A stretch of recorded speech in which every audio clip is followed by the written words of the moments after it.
कथा ही नहीं आगे बढ़ रही हमारी। एक ब्राह्मण थे काशी में, वो नित्य भागवत जी का पाठ करते थे। उनका और कोई काम नहीं, बस गंगा तट पर बैठ करके भागवत जी का पाठ करना।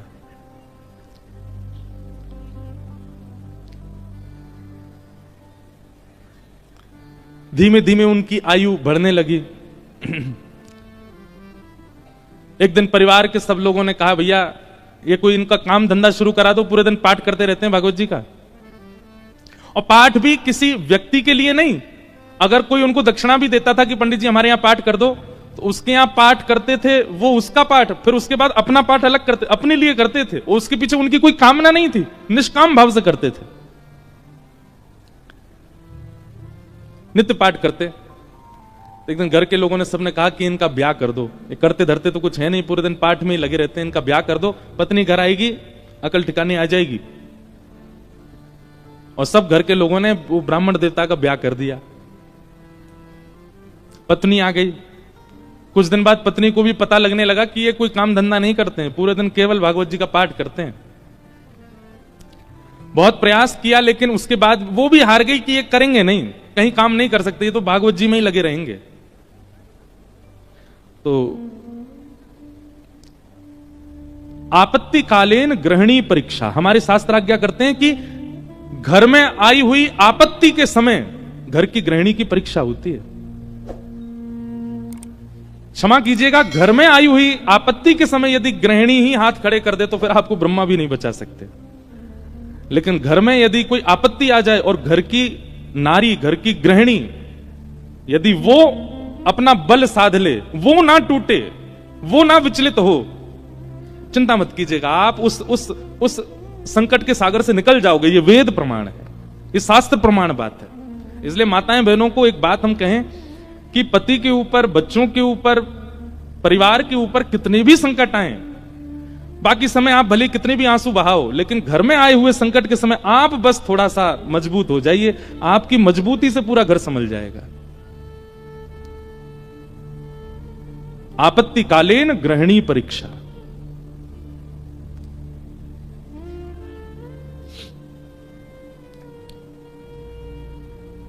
पत्नी ने सोचा कि ये तो कुछ करते नहीं है, आगे हमारा वंश बढ़ेगा, बच्चे होंगे, कैसे चलेगा परिवार। तो फिर उनकी ब्राह्मण देवता की पत्नी ने आज्ञा ली, बोले आपकी आज्ञा हो तो मैं कुछ करूं कार्य, देवी तुमको जैसा अच्छा लगे। भोजन बनाना बहुत अच्छा जानती थी, 3-4 घरों में उन्होंने काम ले लिया और वो जाती भोजन बनाती और उससे जो वेतन मिलता उसी से घर चलता था ब्राह्मण का। ब्राह्मण और प्रसन्न हो गए, बोले और बढ़िया, और कुछ नहीं करना पड़ेगा, भागवत जी में लगे रहो, पाठ करते रहो। अब इसमें कई लोग ब्राह्मण को कहीं आलसी मत समझिएगा, ये बहुत बहुत बड़ी बात हम आपको बताएंगे, वो अंत में उसका निचोड़ निकल के आएगा। 2-3 बालक भी उनके हो गए, चल रहा था घर। एक बार की बात, कुछ संतों का काशी में आगमन हुआ, संत आती रहते हैं काशी में, पर असमय में आना हुआ, बिना समय के संतों का आना हुआ। और उन्होंने किसी से पूछा, बोले भैया हम 5-10 मूर्ति हैं, कहीं प्रसाद पाने के इच्छुक हैं, कोई वैष्णव परिवार हो तो हमको बताओ। तो एक राह चलते व्यक्ति ने उन्हीं ब्राह्मण का घर बता दिया, बोले यहां चले जाइए, यहां बहुत एक सेवानिष्ठ और बड़े शास्त्रों का अध्ययन करने वाले ब्राह्मण रहते हैं, इनके पास चले जाइए, आप ये प्रसाद पवा देंगे। संतों ने घर में प्रवेश किया। ब्राह्मण देवता तो अपने पाठ में लगे थे, भागवत जी का ही पाठ कर रहे थे, और उनकी पत्नी बच्चों को, पति को स्वयं प्रसाद आदि पाकर के सारे बर्तन मांज करके उसने रखे ही थे। उसी समय संतों का आना हुआ और संतों ने आगे कहा, आओ बिटिया, हम 10 मूर्ति हैं, हम लोग अयोध्या से प्रयागराज जा रहे हैं, काशी बीच में पड़ा, किसी ने बताया आपका घर वैष्णव का है, बड़ी जोर की भूख लगी, ठाकुर जी को प्रसाद पवाओ और प्रसाद पवा के हम लोगों को प्रसाद बांट दो। ब्राह्मणी बेचारी बड़ी प्रसन्न हो गई कि मेरे घर आज संत पधारे हैं प्रसाद पाने। तुरंत उसने जाकर के रसोई घर में सामग्रियां देखी, सामग्री इतनी थी नहीं कि उन सबको पवाया जा सके। दौड़ी दौड़ी अपने कक्ष में गई, जाकर के अपने जो उसका धन वो कमाती थी उसको जाकर के देखा कि जाऊं लेकर के आऊं, तो वह भी इतना नहीं था कि उन 10 महापुरुषों की सेवा हो सके। और ब्राह्मण का एक स्वभाव है कि और अगर ये स्वभाव किसी ब्राह्मण में नहीं है तो वो ध्यान से सुने, ये ब्राह्मण का स्वभाव होना चाहिए। ब्राह्मण दान मिले तो लेने का अधिकारी होता है, पर मांगने का अधिकारी नहीं है। मांगे ना, ब्राह्मण का स्वाभिमान है, वो मांगता नहीं है और मांगना चाहिए भी नहीं। अब वो कभी रसोई में जाए, कभी कक्ष में जाए, कभी एकांत में बैठ के सोचे मैं क्या करूं, संत पधारे हैं घर पर, कैसे प्रसाद पवाऊं, क्या व्यवस्था करूं, कुछ लाऊं, कभी ऊपर कुछ ढूंढे, कुछ मिल जाए, कुछ भुजिया मिले, नमकीन मिले, कुछ तो मिले, कुछ तो दूं, पर कोई व्यवस्था नहीं बन पाई। बार बार उसको यहां से वहां घूमते देख संत समझ गए कि हम गलत समय पे आ गए हैं। मुखमंडल बता देता है कई बार। और वे सब संत अपने अपने आसन लेके उठ गए, चिमटा कमंडल लेकर के, बिटिया सुनो सुनो सुनो सुनो, हमको ना प्रयाग पहुंचना है, विलंब हो रहा है, फिर आएंगे, अपना ही घर है, क्या दिक्कत है, तुम आराम करो, हाँ हम जाते हैं। और उस ब्राह्मणी के मन में वही आ रहा था, जब ये कक्ष मेरे घर में घुसे, इन्होंने घुसते ही क्या कहा था कि हम बहुत भूखे हैं, ठाकुर जी को भोग लगा के प्रसाद पवा। और ये भूखे ही जा रहे हैं और मैं कुछ नहीं कर पा रही।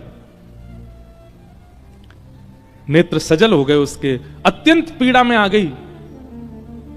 आज तक तो अपने पति से कुछ कहा नहीं था, पर आज कक्ष में प्रवेश करके ताम्रवर्ण आंखों का हो रहा था और बस चिल्लाने लगी, बोले तुमसे ब्याह किया मैंने, आपने जैसे चाहा वैसे रही मैं, आप नहीं करते कुछ तो घर घर जाके प्रसाद बना करके घर चलाती हूं मैं भूखी रह जाऊं, बच्चे भूखे रहें, आप भी भूखे रह जाते हैं तो भी इतनी पीड़ा मुझको नहीं होती है। पर आज संत पधारे थे हमारे यहां, महापुरुष पधारे थे हमारे यहां, कल्पवासी महात्मा आए थे हमारे यहां। वो अभागा दुर्भाग्यशाली घर है जहां से संत भूखे चले जाते हैं, निराश चले जाते हैं, और आप पूरे दिन ये भागवत जी में लगे रहते हो। अगर ये भागवत कृष्ण है, अगर ये भागवत नारायण है, अगर ये भागवत साक्षात भगवान है, तो इन भागवत जी से कम इतनी उम्मीद तो हम रख सकते थे कि हमारे घर से संत भूखे नहीं जाते। क्या दिया भागवत जी ने हमें?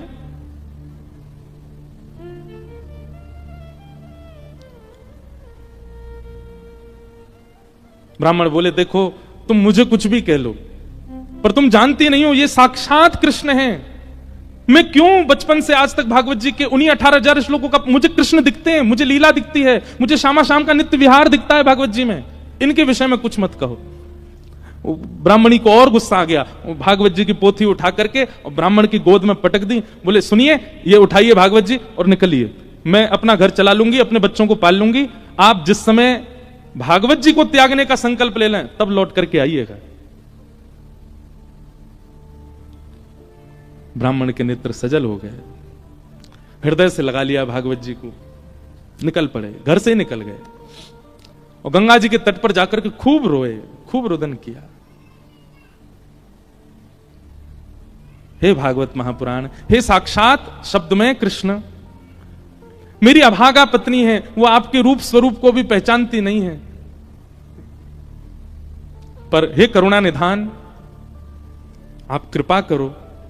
मैं कहूंगा भी तो भी वो अध्ययन नहीं करेगी, तो भी वो मुझसे कभी कथा नहीं सुनेगी, पर आप कृपा कीजिए और मेरी गृहिणी को अपने रूप का दर्शन करा दीजिए। प्रबल प्रेम के पाले पढ़कर हरि को नियम बदलते देखा, अपना मान टले टल जाए पर भक्त का मान न टलते देखा।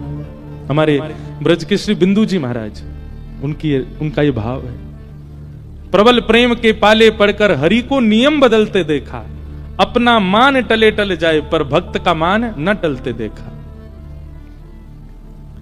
इतने में ही नन्हे से कन्हैया, ऊंची धोती पहनी घुटने घुटने तक, नीचे के पांव ठाकुर जी के दिखाई दे रहे हैं, उनमें सुंदर सुंदर कड़ूला पहने, कड़ूलान में भी छोटे छोटे घुंघरू लगे हैं, कमर में करधनी पहनी है, करधनी में भी छोटी छोटी घंटी लगी है, गले में सुंदर दो हार पहने हैं, हाथों में बाजूबंद, ऐसे हाथों में कड़ूला, और सिर पर एक स्वाफा बांध करके सांवले सलोने कमल नेत्र ठाकुर जी प्रकट हो गए काशी में। लेकिन ब्राह्मण को नहीं दिखे अभी, बस कहीं हो गए प्रकट, और प्रकट होकर के एक डलिया उठा करके सिर पर रखी और महाराज जैसे कोई बालक कुछ बेचने के लिए जा रहा हो, ऐसे ठाकुर जी उस डलिया को लेकर के ब्राह्मण के घर जा रहे हैं। ब्राह्मण के घर पहुंच गए। ब्राह्मण गंगा किनारे अभी रो रहा है और उसके घर पहुंच करके बाहर से उसके गेट को खटखटाने लगे। ब्राह्मणी निकल करके बाहर आई, जैसे ही दरवाजा खोला, सांवरे सलोने नंद नंदन। अब वो क्या जाने की है नंद नंदन, बस उसको तो ये दिख रहा था कोई किसी मैया का सुंदर सा बालक है, श्रृंगार करके डोल रहा गली में। जैसे द्वार खोला, द्वार खोल करके बोली, अरे बालक तुम कौन हो, कहां से आए हो, माताजी कहां तुम्हारी, पिताजी कहां, अकेले कहां घूम रहे हो, और ये इतनी भारी डलिया लेकर के कहां जा रहे हो। डलिया के ऊपर वस्त्र पड़ा था। तो ठाकुर जी एक हाथ से डलिया पकड़े, दूसरे हाथ से इशारा करके बोले,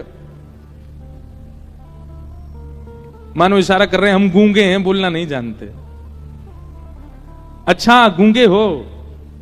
ठाकुर जी बोले तो बोले फिर यहां क्यों आए हो। तो ठाकुर जी ने उसको इशारा किया, कुछ लिखने को दो, हम बताएं कौन है, कैसे आए। डलिया उठा करके ब्राह्मण देवता के घर के भीतर रखी और पर्चा लेकर के उस पर सुंदर लेखनी लिख करके और मोड़ करके ब्राह्मणी को दे करके, और तुरंत ठाकुर जी पीछे मुड़े चले गए। ब्राह्मणी पत्र पढ़ने लगी, इतने तो ठाकुर जी वहां से अंतर ध्यान चले गए। अब ब्राह्मणी दिखती रही दूर दूर तक, ठाकुर जी दिखे नहीं। क्या लिखा था उस पत्र में। ठाकुर जी बोले, हमें छोटा बालक मत समझो, हमारी कद को देख करके बस ये जान लो हम बौने हैं। हमारी जो कद है वो इससे बड़ी नहीं है, ऊपर नहीं तो हमारी उम्र बहुत है, और हम बहुत बहुत धनवान परिवार से आते हैं। बहुत वर्षों से तुम्हारे पतिदेव हमारे कुल के लिए पाठ कर रहे हैं भागवत जी का, पर आज तक उन्होंने वेतन नहीं लिया अपना, आज तक एक रुपया भी हमसे मांगा नहीं। पर मुझे आज पता चला कि उनके परिवार को बहुत आवश्यकता है, इसलिए संपूर्ण जीवन काल में उनका जितना भी वेतन होता था वो हम देने के लिए आए हैं। वो जैसे घर आए उनको दे दीजिएगा। ऐसा कह के ठाकुर चले गए। अब जैसे ही वो डलिया के ऊपर से वस्त्र हटा करके देखा, विविध प्रकार की मणियां, रत्न, सोने, जवाहरात, हीरे आदि सबसे लबालब भरी हुई वो डलिया।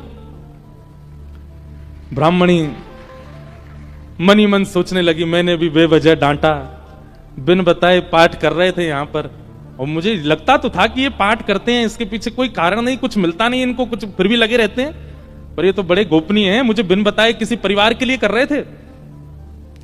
अपने बेटा को बुलाया, बोले सुनो पिताजी को खोजो, कहां है, ढूंढ के लाओ उनको। पिताजी बैठे थे गंगा किनारे, बच्चे ने जाकर, पिताजी जल्दी चलो मैया बुला रही घर पे। शाम हो गई, लौट करके ब्राह्मण आए, बड़े उदास हताश हृदय से भागवत जी लगी हैं। जैसे ही घर आए, आज घर का स्वरूप ही बदल रहा था, बढ़िया सुंदर दिए जल रहे हैं बाहर। द्वार खोल करके देखा तो पत्नी का भी स्वरूप बदल गया है, बालक भी बिल्कुल नए नवीन कपड़े पहन करके विचरण कर रहे हैं। जैसी पतिदेव को आते देखा, ब्राह्मणी ने तुरंत आरती की, जल आदि छिड़काव करने लगी, खूब बलियां लेने लगी।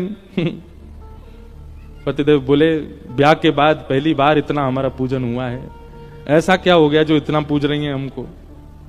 देवी, ये घर की रौनक, हमको डांटने से, फटकारने से घर की रौनक बढ़ गई तुम्हारी, रोज ही डांट दिया करो हमको। ऐसा क्या हो गया जो आज इतना सब कुछ मंगल, बच्चे नए वस्त्र पहन के घूम रहे हैं, आप बढ़िया साड़ी पहन के, ये कहां से इतना सब कुछ आया।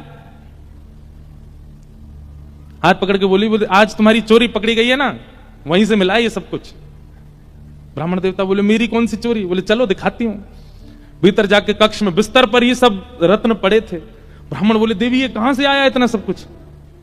बोले कहां से आया, ज्यादा चतुर मत बनिए, आपका गूंगा मालिक आया था। ब्राह्मण देवता बोले, गूंगा मालिक, मेरा गूंगा मालिक कौन। बोले बहुत छोटा सा था, पीली पीली धोती पहनी थी उसने, ऐसी सुंदर स्वापा सिर पर बांध रखा था, ऐसे गदमदरा से उसके हाथ मोटे मोटे से, और इतने सुंदर उसका मुखमंडल, गाल बिल्कुल गुलाबी, आंखें बिल्कुल ऐसे कटाक्ष जैसी, और क्या सुंदर। ब्राह्मण देव बोले, नाम नहीं पूछा। बोले, इशारा किया उसने कि मैं गूंगा हूं। वो तुमको कैसे पता फिर मेरा। बोले वो लिख के देके गया। बोले कहां लिखा है, दिखाओ। जैसे ही प्रश्न पत्र वो उनके ब्राह्मण के हाथ में दिया, अक्षर सब अंतर ध्यान हो चुके थे। देवी यहां तो कुछ भी नहीं लिखा है।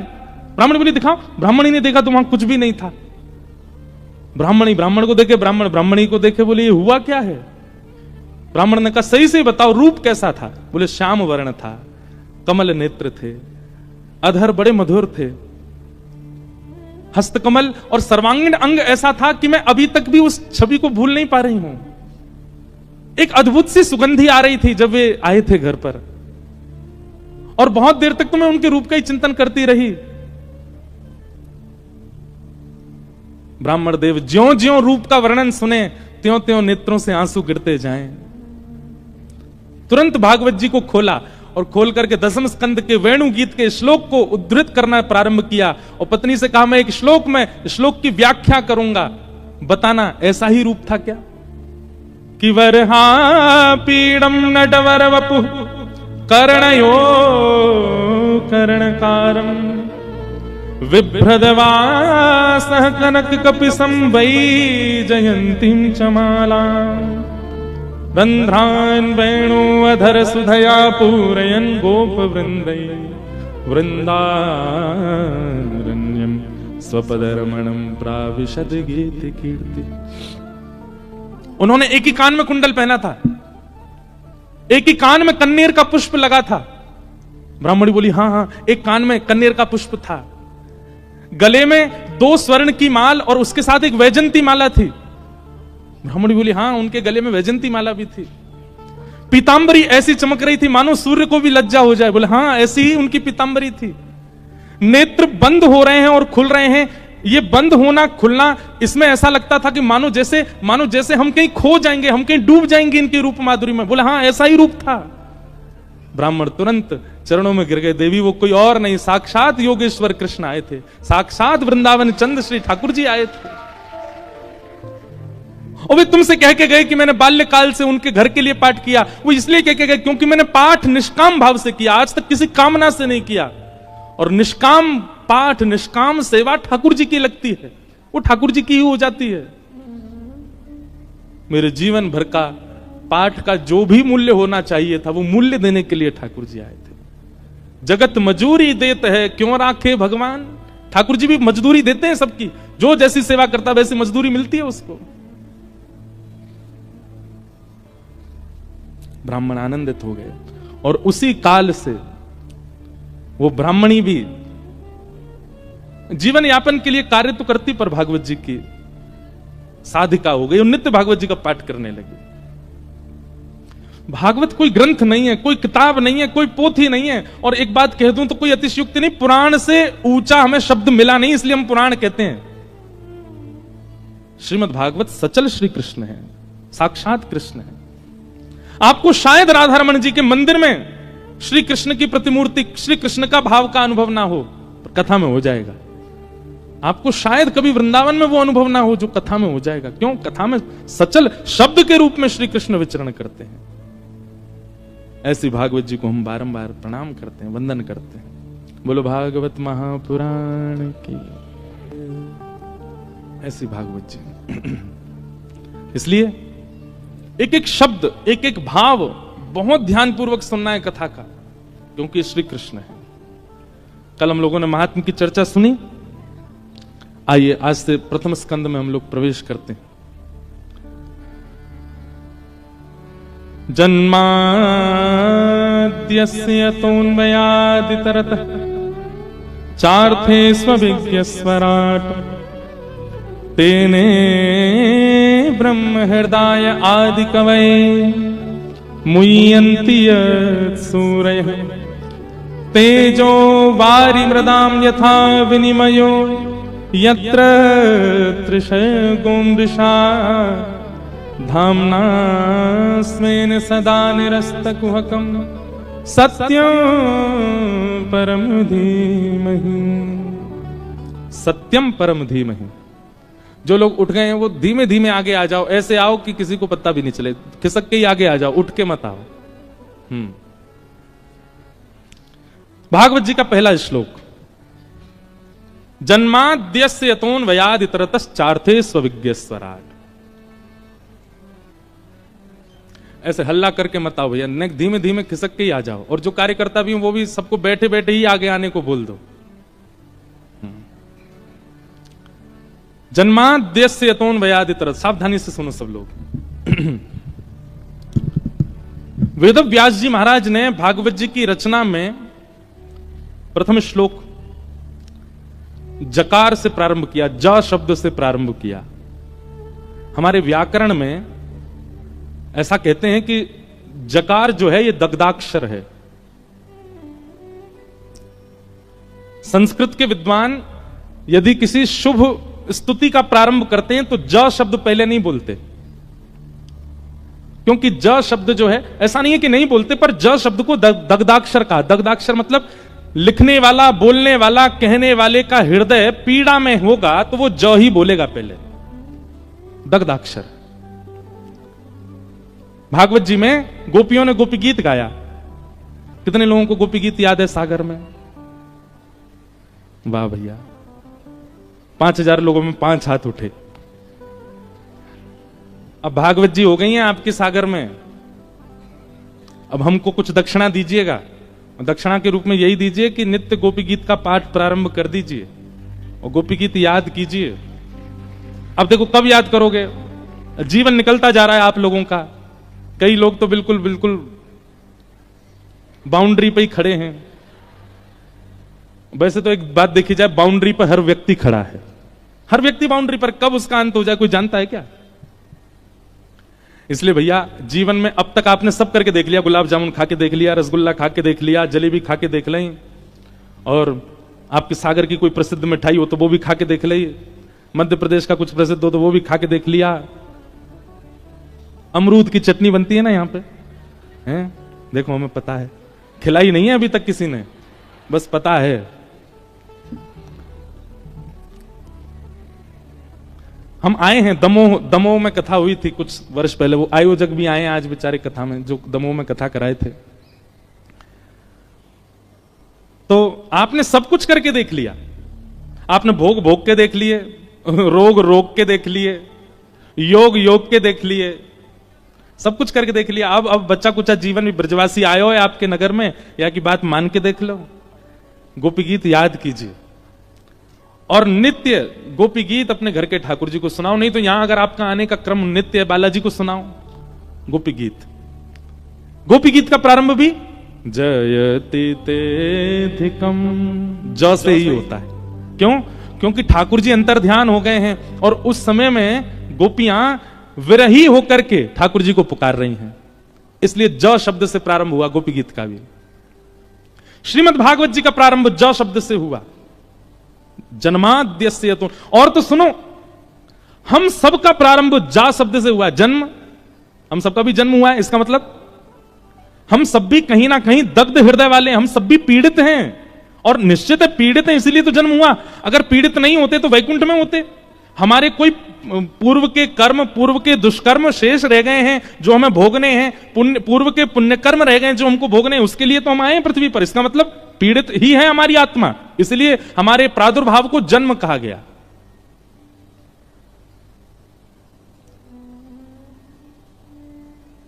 तो ज शब्द से प्रारंभ संस्कृत के रूप में तब किया जाता है जब हृदय पीड़ा में हो।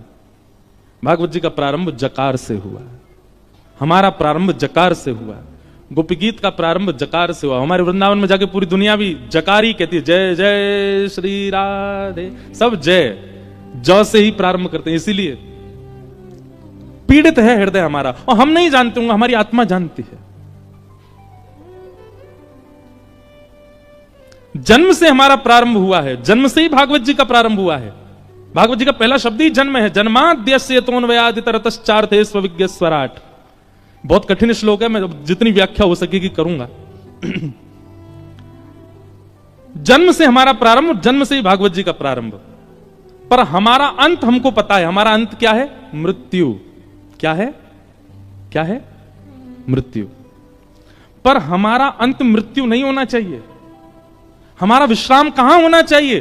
तो भागवत जी का जो अंतिम श्लोक का विश्राम है वही हमारा विश्राम होना चाहिए।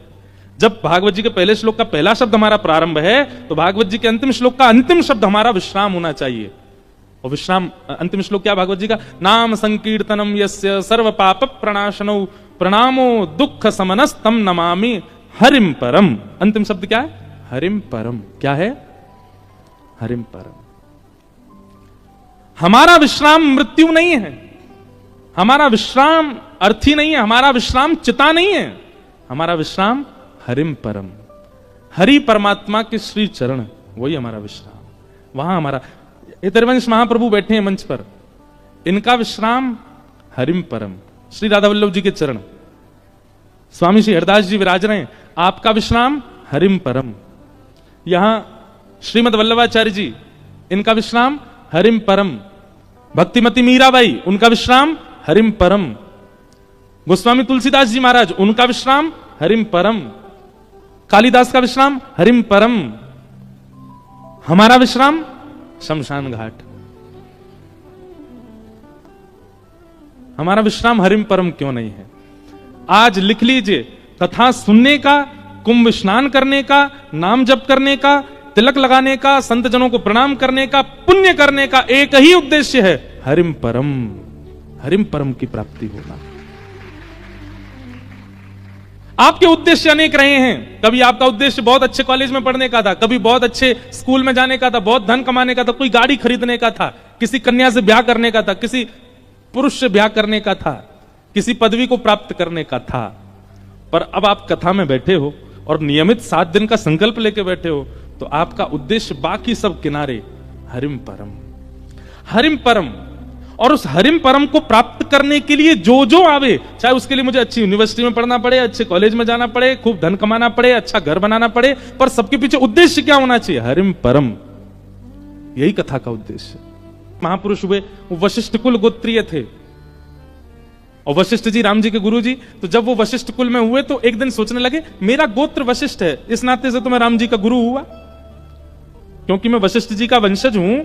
तो भाई, गुरु के वंश में जो भी होता है सब गुरु ही होते हैं। गुरु पुत्र भी गुरु होता है, गुरु नाती भी गुरु होता है, गुरु परनाती भी गुरु होता है, सब गुरु ही होते हैं। और दिन तो भगवान मान के दर्शन करने जाते थे राम जी का, लेकिन आज सोच के गए, नहीं हम तो वशिष्ठ को, हमारे तो चेला हैं ये। और दिन तो ऐसे जाते थे राम जी को दर्शन करने, आज गए ऐसे। जुग जुग जियो रामलला, सदा प्रसन्न रहो, हमारा बहुत बहुत आशीर्वाद, तुमको कभी किसी की आंच नहीं आवे। और वहां दर्शनार्थी सब देखे, बोले बाबा पागल हो गया, देख क्या कर रहा है, राम जी को आशीर्वाद दे रहा है। और सिया जी से कहो, हम गुरु जी हैं, थोड़ा घूंघट कर लिया करें हमको देख के, गुरु जी के सामने थोड़ा संकोच कर लिया करें। और लखनलाल से कहो, ये बहुत चौड़े रहते हैं, कभी कभी प्रणाम किया करें हमको। और रामलला तुम प्रसन्न रहो, भोजन किया कि नहीं किया? सब हंस रहे थे वहां पे, बोले देखो ये क्या बात बना रहे हैं यहां खड़े खड़े। महाराज उस दिन तो वो चले गए। अगले दिन जब वो दर्शन करने के लिए आए, तो पुजारी जी उस समय वहां थे नहीं, कहीं गए हुए थे, कुछ लोग ही दर्शन कर रहे थे। कनक बिहारी जी है ना अयोध्या, वहां की घटना है। जैसे ही उनका आगमन हुआ, कल वो कह के गए थे, सिया जी से कहो नहीं घूंघट कर लिया करें। अपने आप ही सीता जी की तरफ का जो द्वार था वो अपने आप ही लग गया, सीता जी घूंघट में आ गए कि गुरु जी आए हैं सामने।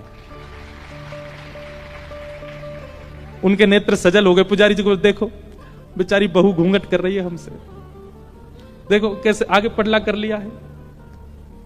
तब भी नहीं माने कोई उनकी बात, बोले अरे हवा चल गई होगी जोर से, अपने आप पडला लग गया है। राम जी की सवारी निकली पालकी पर, पालकी में सवारी जा रही थी, सब लोग जय जयकार करते हुए जा रहे थे। जैसे ही उन व्यक्ति के घर के सामने पालकी पहुंची, तो राम जी का जो मुकुट था वो अपने आप नीचे आ गया। तुरंत पालकी रोक दी गई। पुजारी जी बोले अरे मुकुट बढ़ गया, ठाकुर जी का पहनाओ। मुकुट धारण कराने लगे। पालकी जैसे ही उठाई, फिर मुकुट गिर गया। फिर दोबारा रोक के फिर मुकुट धारण कराया। वो महात्मा छत पे खड़े खड़े देख रहे थे। अरे पुजारी जी नहीं पहनेंगे, गुरु जी के सामने मुकुट थोड़ी पहनेंगे, ये मुकुट गिर के ही रखेंगे, बिना मुकुट के ले जाओ। आप कहेंगे महाराज जी कहीं कहीं सुनी बात है। आज भी राम जी की जब पालकी निकलती है ना, उन महापुरुष का घर जब भी आता है, ये तो बहुत पुरानी घटना है, पर उनका निवास आज भी हमने सुना अयोध्या के लोगों से, आज भी वहां से राम जी की जब पालकी निकलती है तो राम जी अपने आप ही मुकुट उतार देते हैं। ये हमारे गुरु जी का घर है। आज तक राम जी संबंध निभा रहे हैं गुरु शिष्य का। इसी कलिकाल में, कुछ वर्षों पुरानी घटना, लेकिन संबंध आपके चाहने से नहीं होना चाहिए। आपके मन में वो छवि ठाकुर जी की उसी संबंध की दिखने लग जाए। आपको ठाकुर जी वैसे ही दिख रहे हैं। कोई जगत प्रशंसा के लिए या जगत में बहुत नाम के लिए वो संबंध हुआ तो नरक जाना पड़ेगा। कहीं आपने इसलिए किया कि मैं सबको दिखा सकूं, देखो मैं ठाकुर जी को ये मानता हूं, तो नरकगामी हो जाओगे आप। आपके स्वप्न में, आपके आभास में, आपके हृदय में, आपके स्वभाव में, चिंतन में फिर वैसे ही दिखते हैं आपको। आप जब जब ठाकुर जी को दिखते हो, आपको ठाकुर जी के रूप में अब जो भी संबंध आपका वही दिखते हैं, तो ही आपका संबंध सार्थक है। पर संबंध होना चाहिए।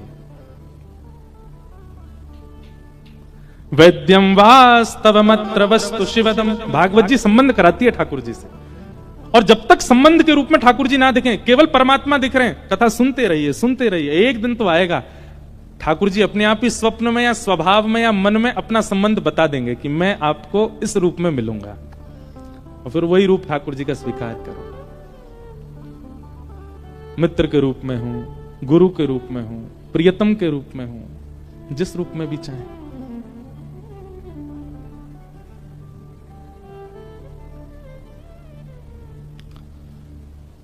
श्रीमद्भागवते महामुनिकृते किंबा परैरीश्वर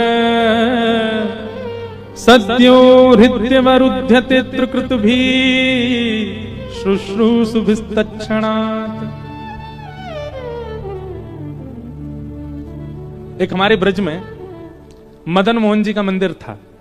सप्तनिधि का पद गाते हैं ना हम, श्यामा हृदय कमल सो प्रगटो, उसमें तीसरे ठाकुर, दूसरे ठाकुर कौन है? मदन मोहन जी। हमारे वृंदावन के 7 ठाकुर कौन कौन से? गोविंद देव, गोपीनाथ, मदन मोहन, राधा रमण, राधा वल्लभ, जुगल किशोर और श्री बांके बिहारी। ये 7 ठाकुर हैं वृंदावन के। सबसे पहले कौन है? गोविंद देव, जयपुर में। दूसरे गोपीनाथ, वो भी जयपुर में। तीसरे मदन मोहन, वो कहां है? करौली, राजस्थान में।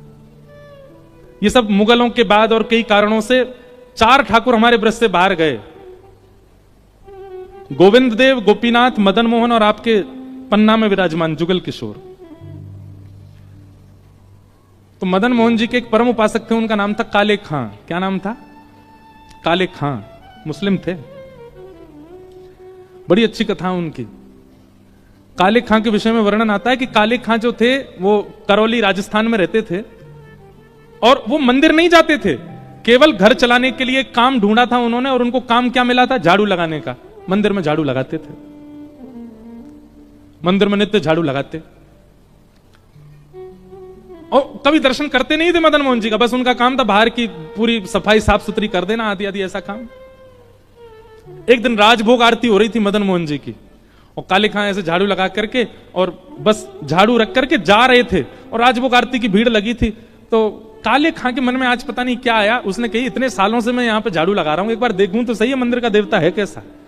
तो भीतर भी नहीं गए, बाहर निकलते निकलते ऐसे पीछे मुड़ करके देखा, और जैसे ही मदन मोहन लाल जी का स्वरूप देखा, कटाक्ष नेत्र, मधुर मुस्कान, हाथ में वंशी। अब काले खां की स्थिति ये हो गई कि पीछे एक बार देख करके काले खां ने जैसे ही आगे देखा, अब वो जहां देख रहा है वहां उसको वही दिख रहे हैं। अब जिधर देखें वही मदन मोहन जी दिख रहे हैं। ये मदन मोहन जी का दर्शन करा रहे हैं आपको टीवी पे, ये मदन मोहन जी, यही छवि दिखे। अब तो काले खां की स्थिति हो गई कि अपने घर जाता और अपनी नमाज आदि जो भी उनकी होती थी वो करते, लेकिन वो नमाज करने भी बैठे तो उसके बाद भी उनको यही रहती कि अब कब भोजन पाके मैं फिर से शाम की सेवा में जाऊं। और शाम को पहुंच गए, जाके अपना झाड़ू आड़ू करके वो फिर से देखा। अब तो रूप माधुरी का दर्शन करके मदन मोहन बोले, ये इतना सुंदर बालक, इतना इतना बढ़िया श्रृंगार, इतने सुंदर नेत्र, इतने सुंदर गाल, इतना सुंदर मुखमंडल।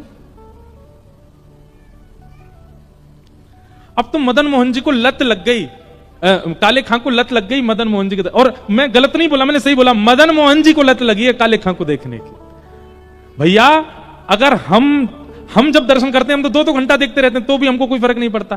पर एक छवि देखते ही चित्त वृत्ति अपने वश में ना हो तो समझ जाना आपने नहीं, ठाकुर जी ने आपको देखा है, ठाकुर जी की दृष्टि आप पे पड़ी। हमारे शैलेंद्र जी बता रहे थे कि महाराज जी बिहारी जी में कभी गया नहीं, वृंदावन से हमारा कोई दूर दूर तक संपर्क नहीं, पर देखते ही मेरे नेत्रों से आंसू नहीं रुक रहे हैं। आपको मान तो नहीं होना चाहिए इस बात का, अभिमान भी ना हो, भगवान करे कभी, पर आपने नहीं, बिहारी जी आपको देख रहे थे, इसीलिए आपके नेत्र सचल थे। उनकी दृष्टि पड़ जाए तो फिर किसी काम के रह थोड़ी जाते हैं। काले खां, अब तो उनकी स्थिति ऐसी हो गई, दिन रात मदन मोहन जी में ही बैठे रहते। उनकी पत्नी को यह बात पता चल गई कि ये अपना देवता छोड़ करके अपने परमात्मा को छोड़ के दूसरों के परमात्मा को भजने लगे। काले खां के कोई संतान नहीं थी और उनकी पत्नी ने सारा आरोप लगा दिया मदन मोहन जी पे। बोली कि तुम्हारे संतान इसीलिए नहीं है, हम दोनों के बालक इसीलिए नहीं हो रहे हैं क्योंकि तुम हमारे भगवान को तो मनाते नहीं हो, ये हिंदुओं के भगवान को मना रहे हो। हमारे भगवान को मनाओगे तो संतान होगी ना हमारे घर में। और इस बात का इतना आरोप लगाने लगे काले खां के ऊपर। काले खां बोले अब कुछ ऐसा करना पड़ेगा कि ये आरोप दूर हो। संतान की प्राप्ति की इच्छा नहीं है, इच्छा क्या है कि मदन मोहन जी पे आरोप ना लगे कि इनकी वजह से मुझे संतान नहीं है। वो प्रियतम मानते थे मदन मोहन जी को, अपना प्रेमी। मदन मोहन जी से जाके बोले, हे नाथ, मुझे संतान नहीं चाहिए, पर मेरी पत्नी आप पर आरोप लगाती है कि आपकी वजह से मुझे बालक नहीं हो रहे हैं। मेरी पत्नी आप पर आरोप लगाना बंद कर दे और उसकी बात गलत साबित हो जाए, इसके लिए मैं आपसे कह रहा हूं एक संतान मेरे घर में हो जाए। मदन मोहन जी ने ऐसी सुनी कि उसके 11 महीने बाद ही काले खां के घर एक पुत्र का जन्म हो गया। और पुत्र का जन्म हुआ, अब सुनो बात सुनो, पुत्र का जन्म होकर पिता नृत्य करता है कि मैं पिता बन गया, पर काले खां तो सीधे जैसी पता चली बेटा हुआ है, मदन मोहन जी के मंदिर गए, वहीं जाके नाचने लगे। मेरे मदन मोहन जी कलंक रहित हो गए, मेरे मदन मोहन जी पे अब कोई कलंक नहीं लगाएगा, मेरे ठाकुर जी कलंक रहित हो गए। उनको प्रसन्नता उसकी नहीं कि बेटा हुआ है। मदन मोहन जी, बस अब जीवन में आपसे कभी कुछ नहीं मांगूंगा, आप ऐसे घर वालों का मुंह बंद कर दिया आपने, अब मैं आपका, आप मेरे, हमारे बीच में अब कोई नहीं आएगा। लेकिन एक बात याद रखिएगा, कृष्ण को भजने वाले सब कान खोल के सुनो, सब कुछ सीधा सीधा सीधा सीधा चले ये ठाकुर जी को मंजूर नहीं है। कुछ तो टिगड़मबाजी करते हैं, टेढ़े हैं ना, कुछ तो करते हैं। एक दिन अब धीरे धीरे उनका पुत्र बड़ा होने लगा। अब पत्नी रोकती नहीं थी काले खां को, क्यों, बेटा मिल गया। एक दिन बेटा थोड़ा बड़ा हो गया, जमुना किनारे खेल रहा था और एक काले सर्प ने बेटे को डस दिया। नीला पड़ गया पूरा पुत्र, और उस पुत्र को गोद में लेकर के पत्नी रोते रोते काले खां के पास गई। काले खां मंदिर में बाहर झाड़ू लगा रहे थे, वहीं बैठे रहते थे, चिंतन करते थे मदन मोहन जी का। हमारे पुत्र को सर्प ने काट लिया, चिल्लाती हुई आई, जल्दी करो, वैद्य के पास ले चलो, किसी फकीर के पास, उसको झाड़ा लगवाना पड़ेगा, इसका विष उतरवाना है। और उसी समय घंटे घड़ियाल बजने लगे, मदन मोहन जी की आरती होने लगी। काले खां ने अब नियम बना लिया, तो सारी आरतियों के दर्शन बाहर ही खड़े खड़े करते थे, अंदर नहीं आते थे। कहीं कोई कुछ कहना दे, कोई कुछ कहता नहीं था, पर फिर भी उनको था कि मुझे कहीं कष्ट ना हो जाए कि कोई मुझे टोक दे, तुम क्यों आ गए, इसलिए बाहर जी दर्शन करते थे। यहां पत्नी मृतक पुत्र को हाथ में लेके खड़ी है कि जल्दी किसी वैद्य के पास ले चलो, और यहां मदन मोहन जी के घंटे घड़ियाल बजने लगे, आरती हो रही थी। तुरंत उत्साह में खड़ा हो गया और खड़े होकर के मृतक पुत्र को देखने के बाद भी पलट गया और मदन मोहन जी की आरती करने लगा। दूर से बोलेंगे, आहा मेरे लाला, कितने सुंदर लग रहे हो, कितने प्यारे लग रहे हो। पत्नी ने जब यह दृश्य देखा, अपने मृतक पुत्र को वहीं रख दिया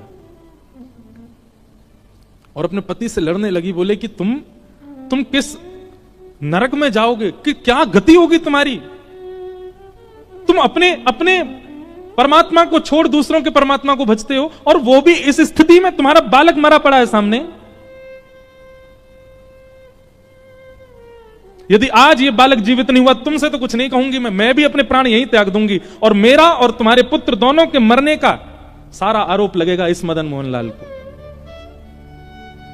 काले खां को यही मंजूर नहीं है, मुझे कुछ भी कह दो, मेरे मदन मोहन जी को कुछ मत करो, वो मेरे प्राण हैं, मेरे जीवन धन है, उनके ऊपर आरोप मत लगाओ। मदन मोहन जी की आरती चल रही है और पत्नी यहां पर अपने प्राण त्यागने की बात कर रही है। यदि मेरा पुत्र जीवित नहीं हुआ ये आरती विश्राम होने तक, तो मैं भी प्राण त्याग दूंगी। और दोनों के मरने का सुन लो, सब गांव वालों और सब शहर वालों, सब दुकानदारों, हम दोनों के मरने का आरोप मदन मोहन लाल, इन्हीं की वजह से ही मरेंगे हम दोनों। काले खां के नेत्र सजल हो गए, अपने मधुर मदन मोहन जी को देख रहे हैं। तो काले खां ने उर्दू में एक पद गाया मदन मोहन जी का, कि मुसफ़्फ़क़ सफीक रफीक दिल दोस्त मेरे, ठाकुर जी से कह रहे हैं, मेरी नजदीकी हकीकी ख्याल कीजिए, मेहरबान कदरदान आला तू जहान बीच, मुझसे गरीबों का गुनाह माफ कीजिए, काले बेकरार खड़ा तेरे दरबार बीच, नंद के कुमार जरा गौर अब कीजिए, हिंदुओं के नाथ तो हमारा कोई दावा नहीं। अंतिम पंक्ति इतनी सुंदर है, अगर आप हिंदुओं के भगवान हो केवल, तो मेरी पत्नी भी मर जाए, बेटा भी मर जाए, मैं भी मर जाऊं, लेकिन मैंने विश्व को आपको जगन्नाथ कहते हुए सुना है, हो जगत के नाथ तो हमारी खैर लीजिए। जैसे ये बात कही, हिंदुओं के नाथ तो हमारा कोई दावा नहीं, पर जगत के हो नाथ तो हमारी सुध लीजिए। अगर आप जगन्नाथ हैं तो जगत में तो मैं भी आता हूं, मैं हिंदू नहीं हूं पर जगत में तो हूं, और आप तो जगन्नाथ हो। काले खाने हजारों की तादाद में भीड़ खड़ी हो गई थी, नीला पड़ा है पुत्र और पत्नी प्राण त्यागने को तैयार खड़ी है, काले खां गा रहा है, हो जगत के नाथ तो हमारी सुध लीजिए। और ऐसा कहते ही काले खां का पुत्र जीवित होकर खड़ा हो गया, और जैसे ही खड़े हुए अपने पिता की उंगली पकड़ ली, अपनी भाषा में जो पिता को बोलते हैं वही बोलते हुए, पिताजी एक बालक मेरे साथ खेल रहा था, वो बालक कहां गया? वो बहुत अच्छा था, वो बहुत सुंदर था, वो मेरे साथ खेल रहा था, पिताजी वो कहां गया? उसके बड़े बड़े नेत्र थे, बहुत सुंदर था, उसकी मुस्कान बहुत अच्छी थी, मुझे उसके साथ खेलना नहीं है पिताजी, बस उसके सामने बैठकर उसको देखना है, वो कहां है पिताजी? काले खां ने अपने पुत्र को गोद में लिया और इशारा करते हुए मदन मोहन जी की ओर दिखा, देख सामने देख, वो तो नहीं। और जैसे ही बालक ने देखा, हाँ पिताजी यही तो था जो मेरे साथ खेल रहा था, इतनी देर से मैं और ये यमुना तट पे ही खेल रहे थे।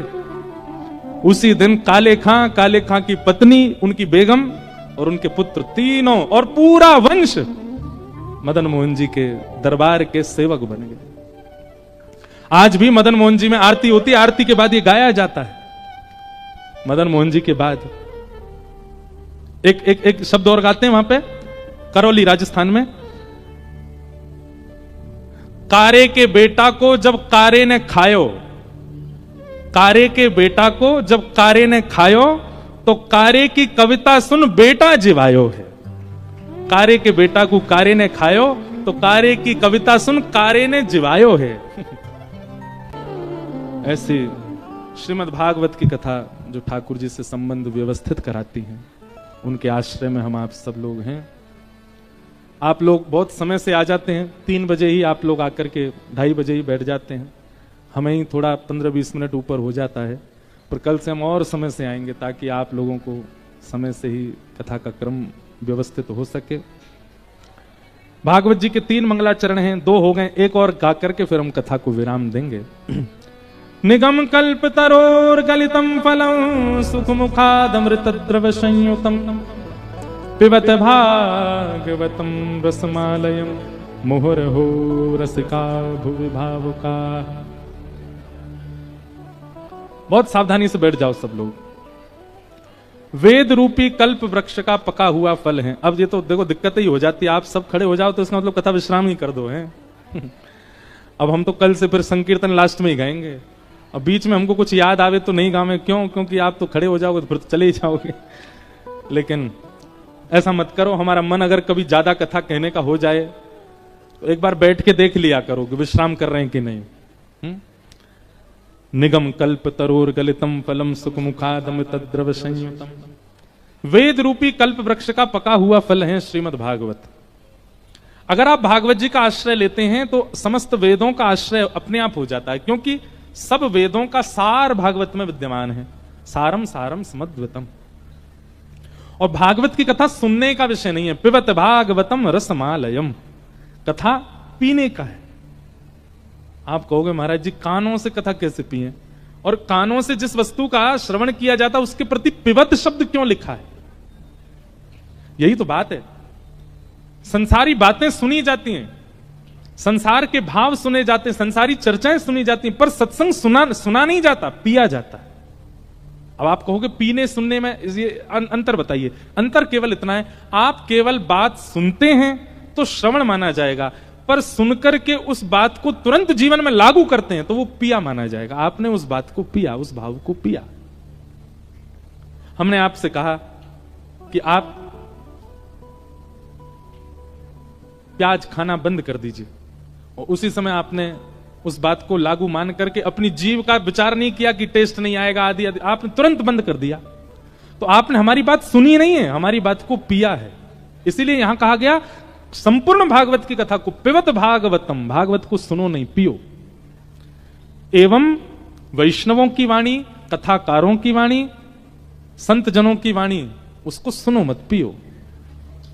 अच्छा, एक और बात देखो, एक चीज में हम सावधान कर दें, आजकल कथाओं में भी सावधानी की आवश्यकता है। पंडाल लगते हैं, कथाकार कथा भी करते हैं, सब चीज, पर कथाकार परोस क्या रहे हैं, यह विवेक श्रोताओं को होना चाहिए। वो किस भाव का उद्दीपन कर रहे हैं। कम से कम अगर विद्वान नहीं है तो भावयुक्त कथा तो उनकी होनी चाहिए। उनकी कथा से देखो, कथा वो श्रेष्ठ मानो, हम बहुत खंडन नहीं करेंगे, ना करना है, करना भी नहीं चाहिए, सबका सम्मान करो। आपके सागर में जो भी कथाकार हैं सबकी कथा में जाओ, पर हमारी एक बात मानो, नियमित रूप से कथा उसी की श्रवण कीजिए, प्रवचन उसी का श्रवण कीजिए जिसके प्रवचन से, जिसके शब्दों से, जिसकी कथा से हरि प्रिय लगते हैं, हरि और समीप लगते हैं। कई बार हरि तो दूर दूर तक नहीं है, राम जी तो दूर दूर तक नहीं है, ठाकुर जी तो वो कथा वक्ता ही प्रिय लगने लग जाते हैं।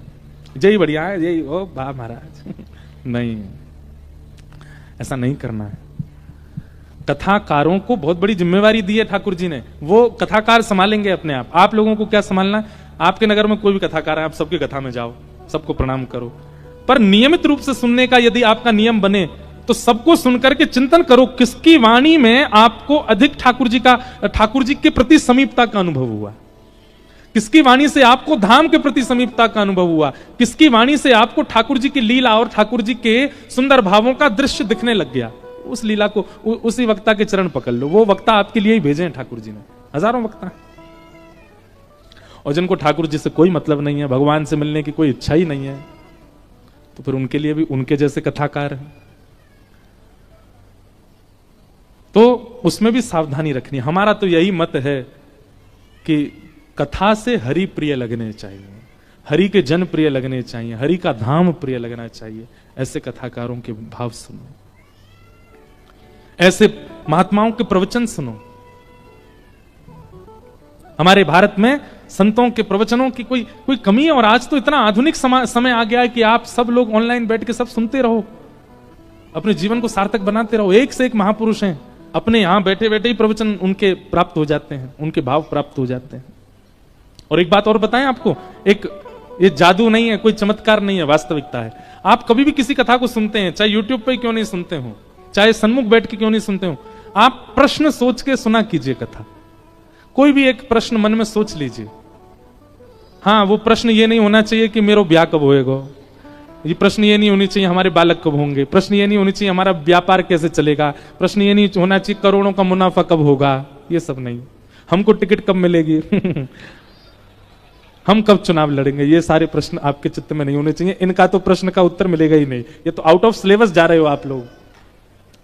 यहां तो जीवन उपयोगी प्रश्न ही चिंतन कीजिए, आध्यात्मिक प्रश्न सोचिए और आप बैठिए कथा में।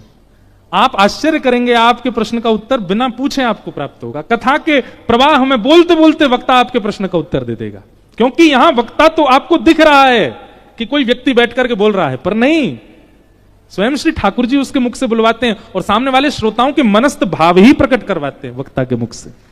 इसलिए आप चाहे कहीं भी किसी प्रवचन को सुनो, प्रश्न तब कीजिएगा जब बहुत 2-4 दिन की कथा निकल गई, अभी तक उत्तर नहीं आया, तब प्रश्न भले ही पूछ लो, लिख करके उनको दे दो, नहीं तो आप मन में ही सोच लो और आप बैठो कथा में, आपके उत्तर मिलेंगे। हम अपने पूज्य पिताजी महाराज की कथा में जाते थे, छोटे छोटे जब गर्मियों की छुट्टी, सर्दियों की छुट्टी, हम हर कथा में हमने अपना अनुभव बता रहे, सोच के बैठते थे। और प्रश्न ऐसे ही होते थे, आध्यात्मिक हों या सामाजिक व्यावहारिक हों।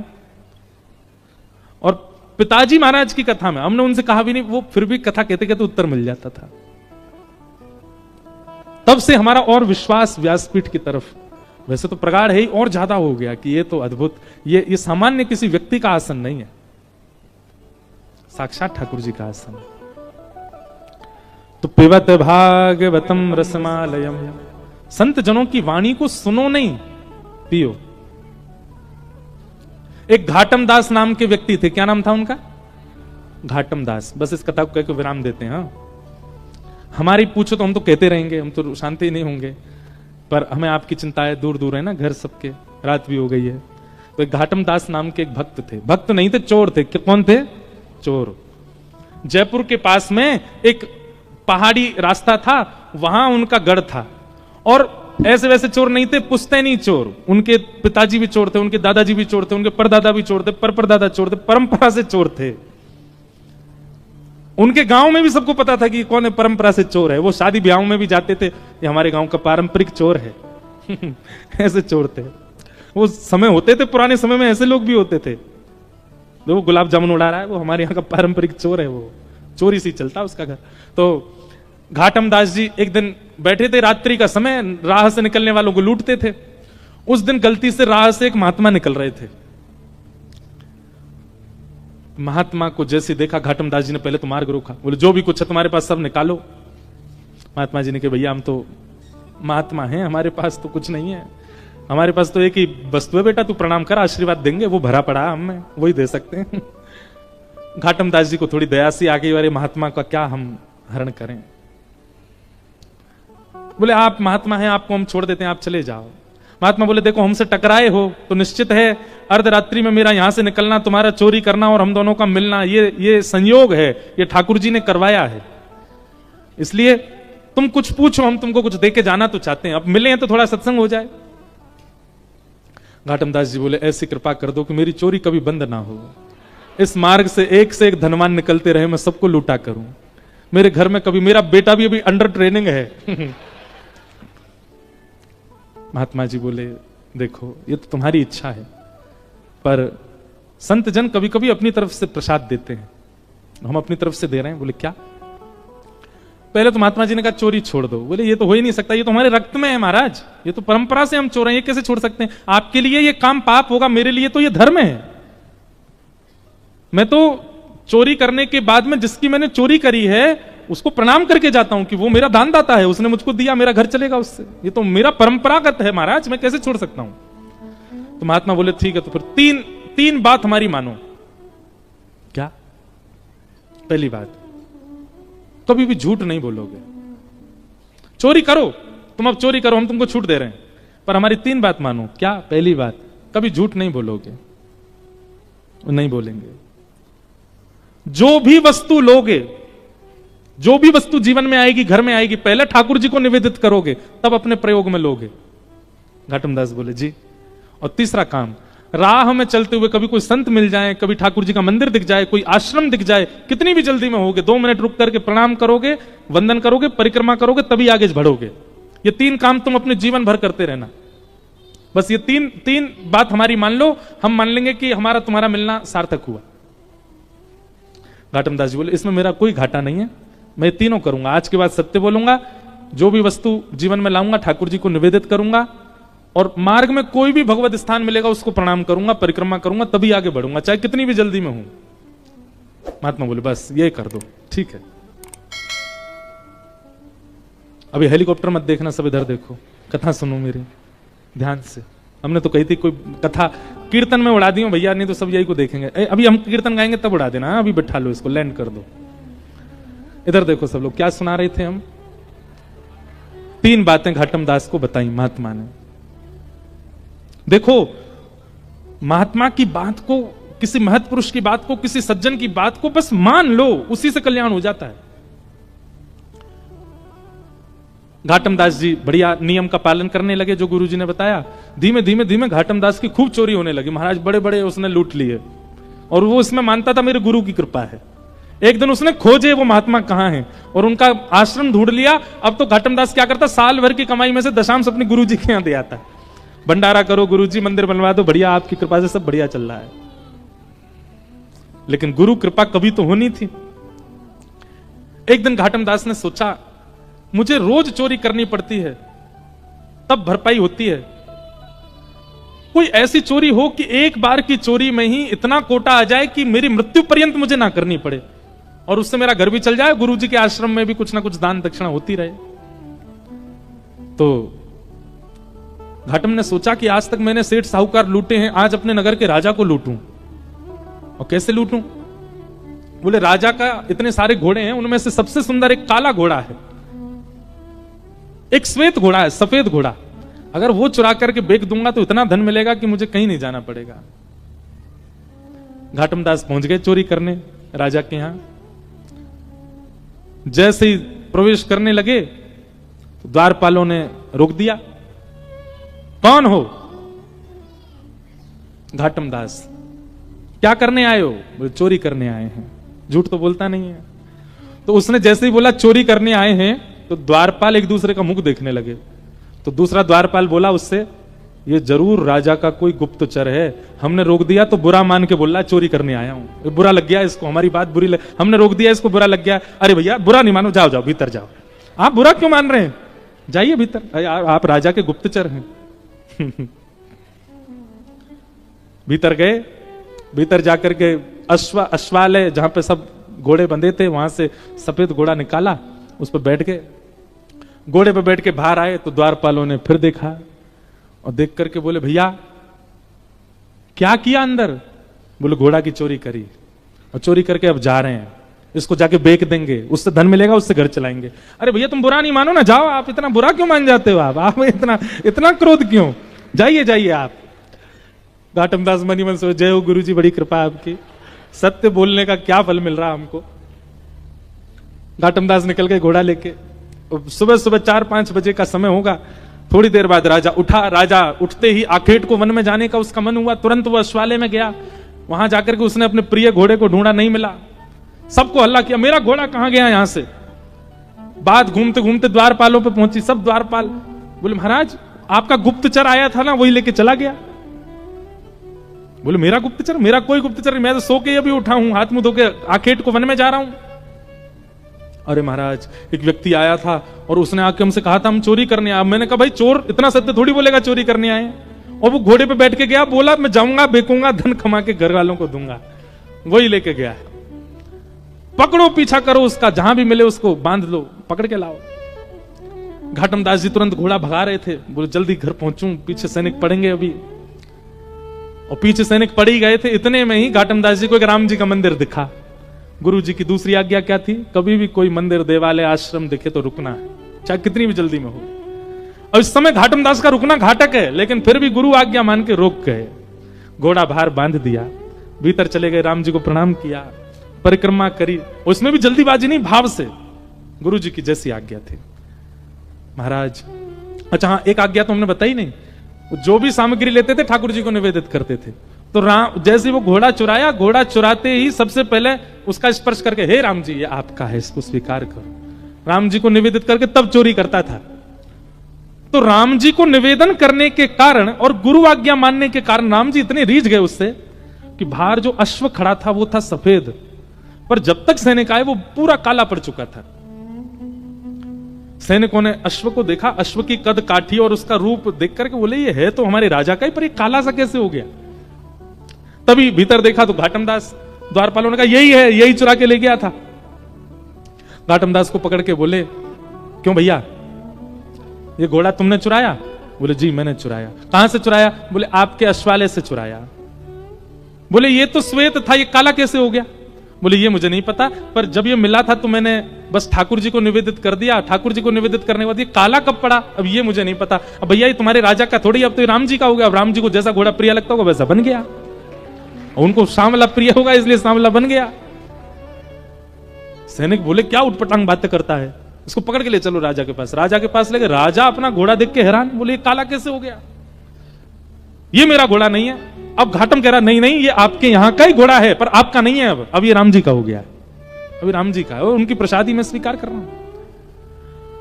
सब आश्चर्य में बोले सच भी बोल रहा है और इसकी बातों पर विश्वास भी नहीं हो रहा, घोड़ा काला पड़ गया है, क्या क्या चल रहा है समझ नहीं आ रहा। तो राजा बोला मुझे एक बात याद है, मेरे घोड़े के गले पर एक मस्सा है, यदि वो मस्सा इसके है तो ये घोड़ा मेरा है। जैसे उसका गला देखा तो वहां मस्सा था। अब सब उसको पूछेंगे काला कैसे पड़ा, बोले नला के देख लो, धुला के देख लो, रगड़ के देख लो, मैंने कोई रंग नहीं पोता इस पे। राजा को विश्वास करना पड़ा उसकी बात पर। बोले ये काला हुआ कैसे, बोले मैंने राम जी को निवेदित किया था।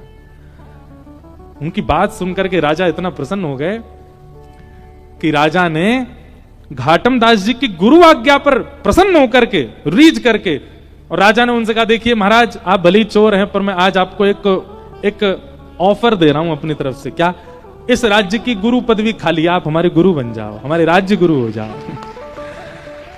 घाटम दास जी महाराज, उनके पद भी आते हैं भक्तमाल जी में, नव भक्तमाल राजस्थान के भक्तों में।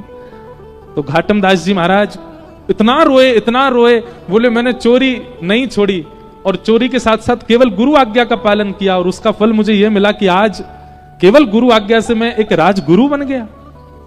यदि मैंने चोरी भी छोड़ दी होती, दुष्कर्म भी छोड़ दिए होते और तब गुरु का पालन किया होता तो आज एक राजा की गुरु पदवी नहीं, आज प्रभु श्री राम की गोद प्राप्त हो गई होती, वो मुझे अपनी गोद में ले लेते।